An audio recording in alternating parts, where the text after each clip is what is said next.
What up and welcome to the Golden Era. We've got games 1 and 2 of the first round of the NBA play blah blah blah blah. 3, 2. What up and welcome to the Golden Era. We got games 1 and 2 of the first round of the NBA playoffs. Highlights from the Warriors, quick takes to close it out of 4 of the first 8 series. Run the tape. Let's get things rolling with Game 1, Warriors-Wolves. Pick it up in the fourth quarter. Golden State already up by 14. Javon Roll adding to that total. Does not get any better for Minnesota as the Warriors build a lead. Win by 23, 124, 101. Big night from Deontay Dixon in the win. Let's look around the NBA. What other Game 1s in the East? The stunner. 32 points from Jonathan Kuminga as the Heat take down the Bulls 107-101. Domination by the Nets in that win over Orlando. And then Dwayne Qualls, 32 points, 10 assists. Luka Doncic adding 22 for the Milwaukee Bucks as they steal home court. A surprising Game 1 win from Milwaukee over Boston. And then dominant game from Robert Mack. They hold on. No CJ McCoy in the loss for Indiana.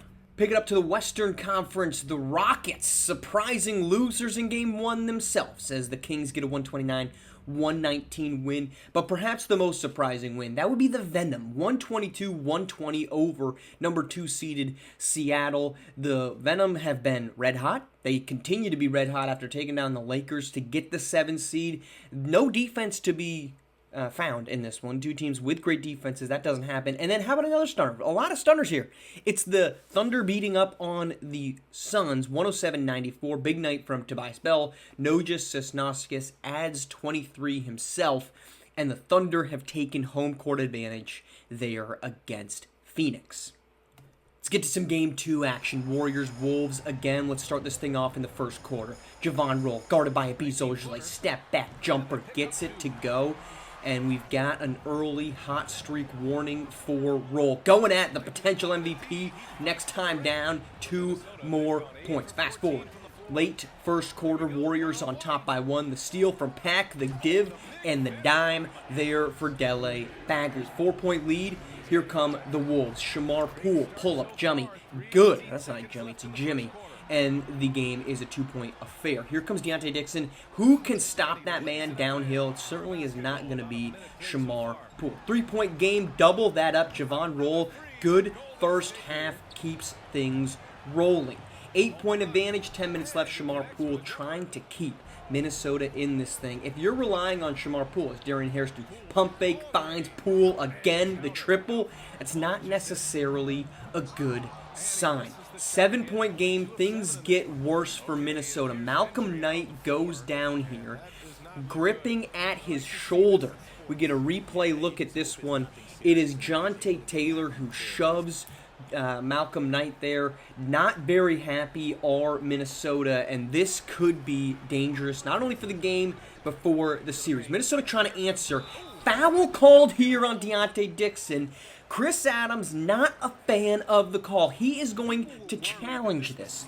We'll get another look at it. It would be 2 free throws for Darian Hairston. Instead, on replay review, they overturn the call. So we're going to midcourt for a center jump. Now, keep in mind, would have been 49, let's say 44, had those free throws fallen. Instead, pull-up, jumper. Gets it to go. Javon Roll pushes it to a 10-point game. Same score. Javon Roll. Pull up, kicks over, finds its way to Deontay Dixon. The pump fake, the flyby, driving in, foul, and 1. We've got ourselves a 13-point game. Jacob Custis incensed by that foul call there on the drive, believing it should have been on the other end. Next time down, still a 13-point game. Kick out. Javon Roll, you can't leave that man open. With the shimmy in their face, and it's a 16-point game. Wolves trying to find something. Block. Russell Kingston turning aside Darian Hairston. Kick out here, and the Warriors, a little 2-man action from Javon Roll and Deontay Dixon. Roll up and in, and it's an 18-point game, 30 seconds to go. 15-point game once again. Clock winding down. Javon Roll at the buzzer buries it. And an incredible finish. 18 points from Javon Roll in the second quarter. 11 of them came in the final 2:16 as this game went from what could have been 49-44 to a 18-point Warriors advantage to start the second half. Shamar Poole trying to will this team back into it. That triple cuts it to 11, back to 11 after the alley-oop to Abiz Ojale. But the Warriors' defense and their offense, very good. Shamar Poole playing better. Layup in there cuts that to a 13-point game, but there is no slowing down. Deontay Dixon with the ball in his hand. Pull-up triple is good. 16-point game. Late third quarter, going to the rack again, and the Warriors prevail with an 18-point quarter or lead in the quarter. Fourth quarter, more Javon Roll. Triple buried. 19-point game here, in and out, right past the defense, and he's got the crowd rocking and rolling. 20-point game, 4 minutes to go. Behind the back, Javon Roll leaving Jacob Cuxix, trying to pick up the pieces. 40 points from Roll, and the Warriors up 2-0. To get to some Game 2 highlights, the Bulls even their series at 1 apiece with a 103-87 win. Great night from Kuminga, 26 points. Terrible night from John Morant, 9 points, 4 of 22 for Miami in the loss. Big win there, 2-0 series lead now for Brooklyn, 34 points from Rashawn Matthews. No slowing him down as the Magic's inability and inefficiency with their paint big man rotation as Rashawn Matthews cooking in that series. Boston evens things up at 1 apiece with a rallying back 139-109 win. Amari Swift carrying the way with 36 dominant points. Qualls pretty efficient, 25. Jules Petrus not bad, 20 points, but a not great performance from the rest of that roster. And then Charlotte, Robert Mack, 29, 11, and 7, enough for a 14-point win in the return from C.J. McCoy, who has just 15 points on just 9 field goals. Jace Reddick, the former two-time All-Star, having a nice series, 23 points there in Game 2. Head to the West, where it's a Rockets win, 121-106. Their MVP candidate, Darnell Gist, getting rolling with 31. Jeff Davidson, 20 points on just 9 field goal attempts. Is 35, 7, and 10 from Jason Sanders, the former Finals MVP. Not enough in that one. The great story for Las Vegas continues. 112-102 win. Their defense holding steady. 27 from Corey Flynn, paces all scores. 21 and 8 from Alshon Webb, but it's not enough as Seattle staring down an 0-2 deficit as we head to what will figure to be a raucous Las Vegas T-Mobile Arena for Game 3. Phoenix evens things against Oklahoma City thanks to 29 from Jacoby Cleaves and 20 from Lawrence Marcotta. Cade Cunningham, not a great start to this series. He had just 1 point in Game 1, inefficient Game 2, as the Suns are now tied at 1 apiece. And of course, the Warriors getting that 124-110 win, going up 2-0 as we head to Minnesota. All right, Warriors on top, 2-0. Let's start there. We're going to open up a little 4-piece chicken McNugget on the first 2 games of the first round, starting with Golden State and Minnesota. The good side for Golden State is Javon Rule's presence. Fantastic Game 2, that second quarter, the close of it, 11 points, that 16-2 run. It flipped the series, and it put the Warriors now, they've won, they've dominated Minnesota in the postseason, including last season's 6-game series. They're now 6-2 against Minnesota. They've got the 2-0 series lead that comes after they fell down 1-0 a year ago. But Javon Rule has just been by far and away the best player in this series, and that includes Deontay Dixon. Rule was really, really efficient in Game 1, had a lot of, 7 of 11, something like that, a very efficient game. If that's going to be the going forward, your Golden State, you've got to feed him. I mean, we see what he does in Game 2 when he's given that runway of opportunity, right? 40 points. I mean, they fed the ball to him constantly. Damian Pack took a couple extra shots there in the first 2 games. If Golden State's going to close this thing out, and by all accounts, it appears as if that's almost a guarantee that they're going to close it out, Javon Roll's just got to keep doing Javon Roll things. Because he's been unguardable. And when you started the series, that was one of the big question marks, was who's going to guard him? And that was the problem a year ago for Minnesota. Jacob Cuxix is a good point guard, but he's not an elite point guard. Your best player off the bench is Shamar Poole, also not a great defensive guy. Both of those guys are very offensively based. The best guy that you might have was Malcolm Knight. Well, he's kaput to start off that run when the clash happens again. this has the chance to be a rivalry, but in order for it to be a rivalry, Minnesota actually has to get up off the mat and do something. They haven't. The Malcolm Knight incident, another example of these two teams just kind of going toe to toe, and the Wolves not really being able to match the Warriors' intensity and physicality. On the opposite side, what is going on with Abiz Ojale? Like, if you hadn't voted yet, or you just said, hey, somebody, sit down and watch this series between Minnesota and Golden State, the potential MVP is going to play in this series, and I want you to pick him out. Tell me who he is. You would not say it's Abiz Ojale, the guy that won it last year and is a finalist for it this year. They lost by 20 points in his 44 minutes in Game 1. Game 2, really not much better at all. And so, Minnesota, you're sitting here saying, how do we get back in this? Two things. Abiz Ojale has to start looking like Abiz Ojale, because he has looked absolutely awful through the first two. I shouldn't say that. He has looked pedestrian. And a guy that's likely first-team All-NBA, could potentially be back-to-back MVPs. And I'll tell you what, if he's having this series and he gets a second straight MVP, I don't think he can win another MVP for the rest of his career, or at least until he starts winning in the playoffs.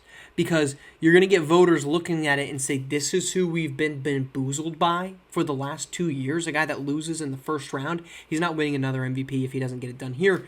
But also, where's Jacob Kuksix in all this? 16 points in both games 1 and 2, 7 for 20 in Game 2. There's a lot of conversation, there should be a lot of conversation around the Jazz decided that Jacob Kuksix was not the right guy for them at the point guard position, so they traded him away. They got Jalen Justice, and in the 2 years since, the Jazz have not gotten out of the play-in. They have not won a game in the play-in. They lost 2 in a row last year and then lose this season as the 10th seed.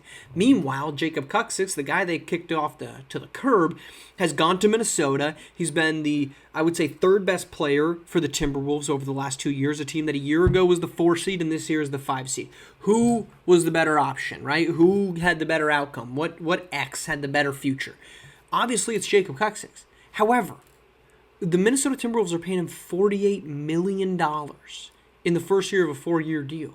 If you're Utah and you're watching that, you're saying, yeah, we're at home, but at least we're not paying nearly $50 million. And it's going to be more than $50 million as this contract continues for a guy that goes 7 for 20 in Game 2 and let Javon Roll cook him for 40 points and an absolute barrage of three-pointers.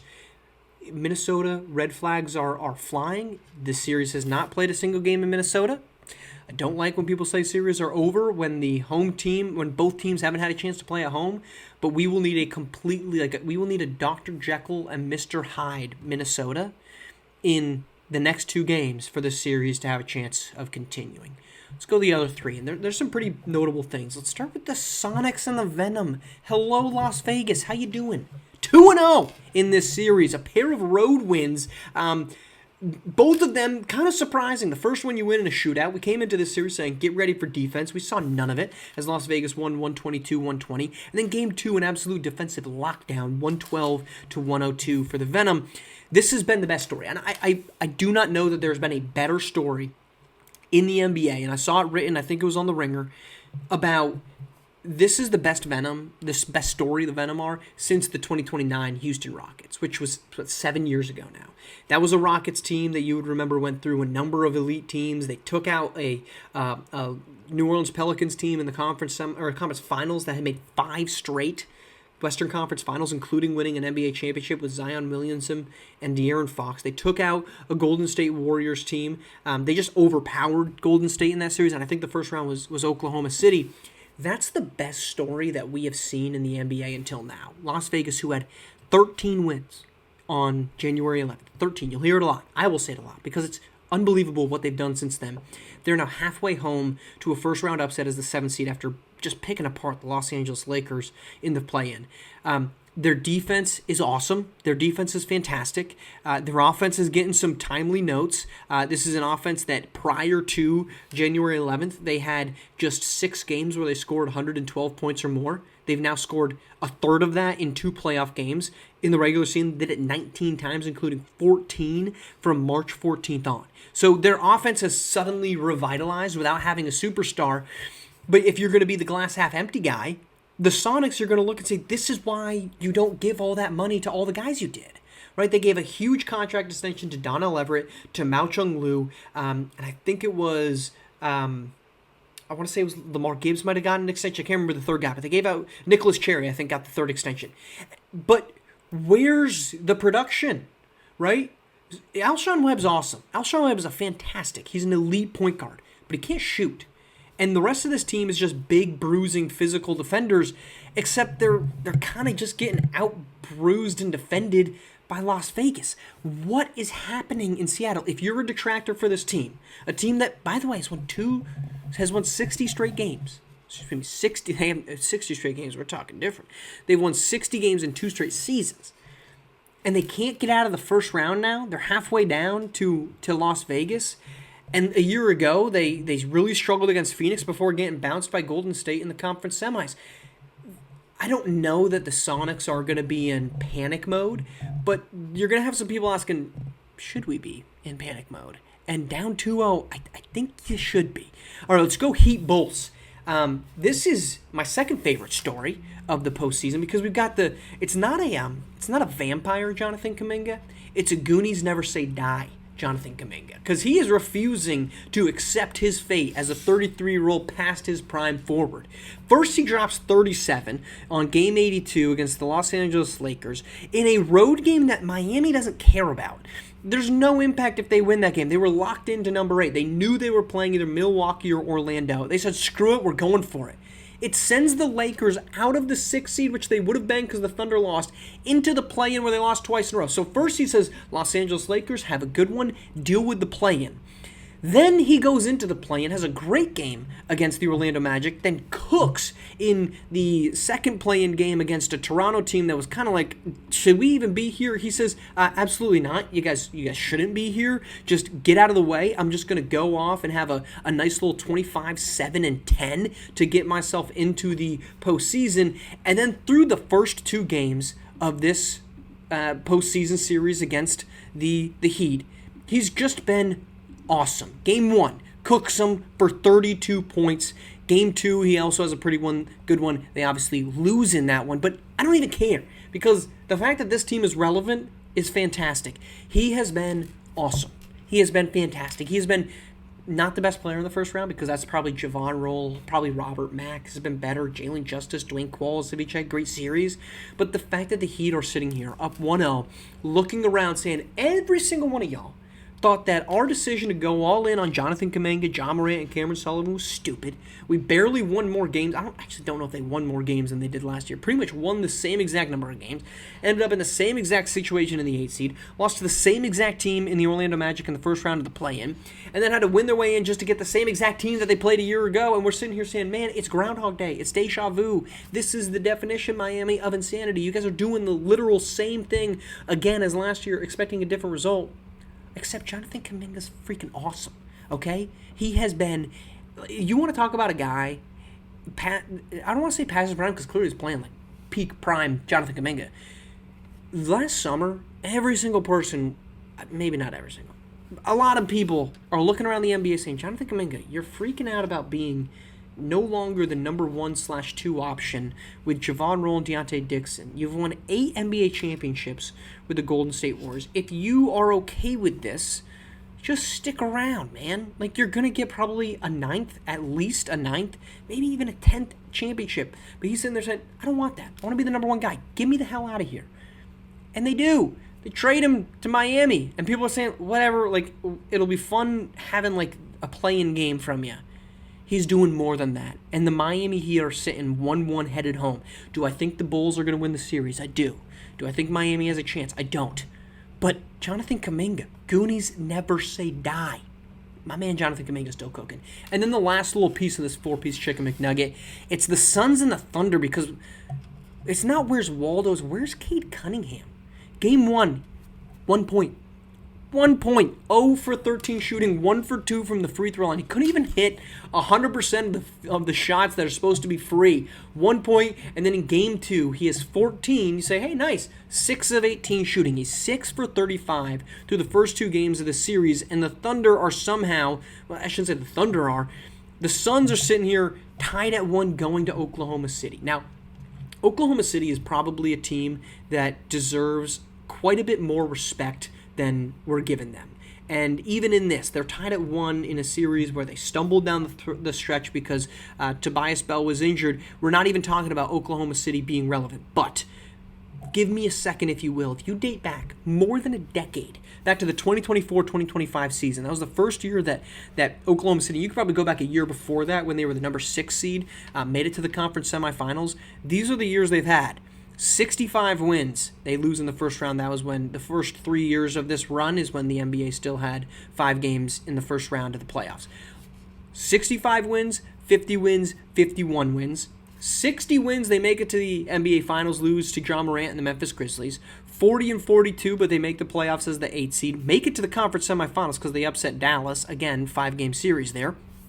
64 wins, 47 wins. Now, 31-32 is the only year they were an 11 seed. The only year in this blip in the radar, that was when Cade Cunningham had departed for Phoenix. They were a year removed or a year away from getting Tobias Bell. Since then, the last 4 years, 48 wins, 49 wins, 57 wins a year ago on a conference finals trip, and then 50 wins this season and a 6th seed in the date with the Phoenix Suns. They've been one of the best teams over the past 12 years, from the Cade Cunningham era to now the Tobias Bell era. And you have to look at this group and give them credit for what they've done. They have not tanked. They have found pieces. They have tried to be relevant. They turned the Cade Cunningham deal into Michael Chasen and Noja Sesnoskas in the signing trade. Sesnoskas is now an all-star forward. Tobias Bell is an all-star point guard. You got him when Indiana said, well, I don't think we can do Tobias Bell and CJ McCoy. Fine, we'll take Tobias Bell, and we'll be an awesome basketball team because of it. But still, where the heck is Cade Cunningham? He is the exact opposite of what we're talking about with Jonathan Kuminga. Same draft class, 33 years old, guy that you expected to still be able to hang on to it, except he's no-showed the first 2 games. Phoenix has lost home court advantage and now has to go to one of the hardest places to play in the NBA in Oklahoma City to try to dig out of a 2-0 or a 1-1, which feels like a 2-0 hole, even if it's not. The Suns need more, man. The Suns need more from Cade Cunningham, and they're wasting prime years of Jacoby Cleaves, who at times has looked like the best player in basketball for Phoenix. Coming back Game 3 and Game 4, we got highlights, we got a recap. We're going to talk to you then.